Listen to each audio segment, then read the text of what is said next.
Hyperwallet, how did it come about and what do you guys do? Our primary goal is helping on-demand companies like Uber, Airbnb, even goods-based marketplaces like Amazon pay their sellers or freelancers or homeowners or drivers across the world in a frictionless, seamless way.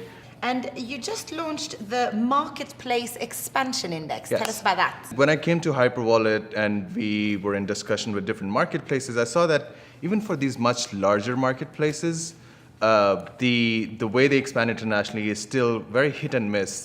They would look at just the market size or see what the competition is doing. So we wanted to provide them a data-driven way. So the index itself, it lists the top 36 countries. We rank them across 10 different parameters. That's a great starting point for them to try and understand if those countries' strengths and weaknesses align with their own when they're expanding. Okay, and what about AI? Yeah, the AI is primarily used from the fraud detection perspective. Okay. So that's allowed us to scale up without like hiring, 500 compliance people. Sure.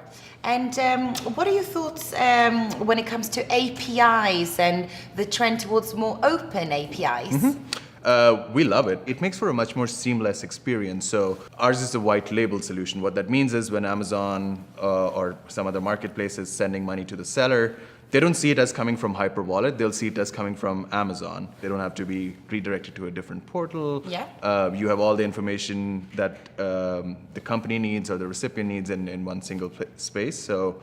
And when it comes to regulation, how do you find the government here in the US, is it enabling fintech to grow? We are still, as a country, far behind a lot of other countries when it comes to embracing of the fintech innovation, but the innovation still ends up happening around here. And the reason for that, I believe, is because we have this strict regulatory structure, I actually see it encouraging innovation.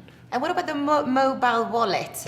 When do you think it's going to become mainstream? What people need to remember is that this is an ecosystem. It's an ecosystem which builds of retailers, merchants, financial networks, and the end user. A lot of the innovation that you've seen has been focused on the end user when it comes to mobile wallets. Once we get the innovation pooled together from these different parts of the ecosystem, you'll be using your wallet just to carry your license, which is another different matter. Other topic. Correct. Simran, thank you so much. Absolutely, it's been a pleasure.